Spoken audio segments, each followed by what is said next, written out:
This is Sportscentre.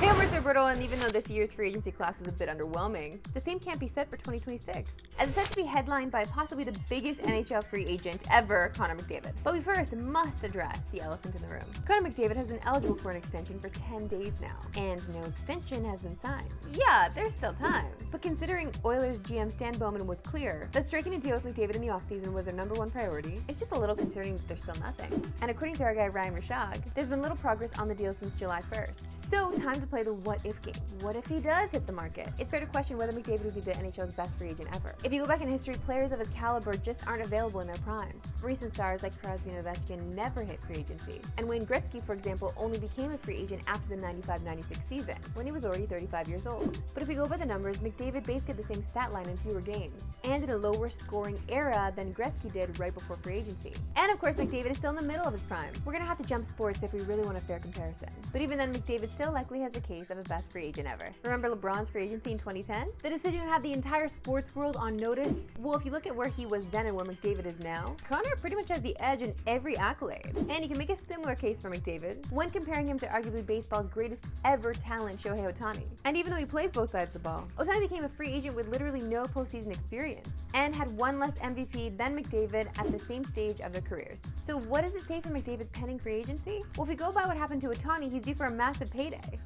But sorry, Connor, you're not getting $700 million over 10 years, which made his AAV 60% larger than the next closest deal. But if McDavid's next deal was the same percentage higher than the NHL's second highest paid player, he'd be well above the league's maximum contract. McDavid hitting free agency would be literal chaos to the hockey world. Honestly, something that we could use in the summer, so the masochist in me kind of wants it. Okay, yeah, we actually don't want it next summer though because of the World Cup. The World Cup's already going to mess a lot of things up, and because of that, the Leafs are going to go deep in the playoffs. You just know it's going to happen.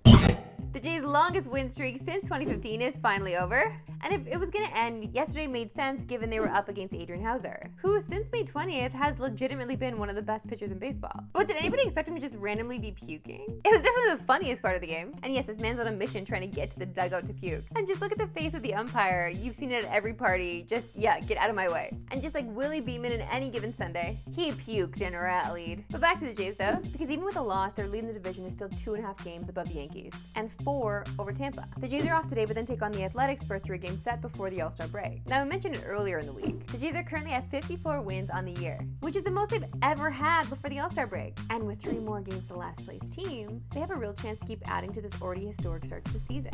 As a Toronto fan of many sports in the city, it's hard for me to continue my optimism, only because we've been burned so many times before, but this train's gonna keep rolling. It's gotta keep rolling, I believe. Time now for my favorite segment, and yours, We Love Sports Today. Why we love sports today. I leave it up to our friends at Red Bull to try anything but a volleyball here. And not shocked they were able to make this work.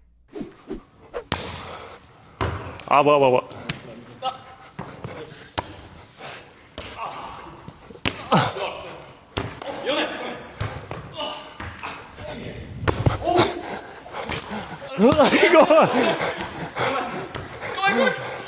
Yeah.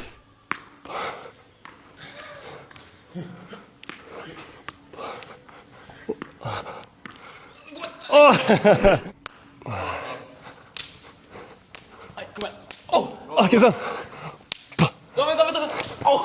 Satan. Kissan! Nej! The most satisfying to listen to was a table tennis ball, but the most impressive was a football. Hoops fans rejoice because the almost month-long break without NBA in your life is almost over, as NBA Summer League starts tonight from Vegas. And there are so many stars and matchups we can't wait to watch, including Colin Murray Boyles of the Raptors, who gets going tomorrow against Chicago. Don't worry, Josh Lewenberg will be joining us from Vegas tomorrow to help break down the Raps at Summer League. But tonight it's first overall pick Cooper Flagg against James.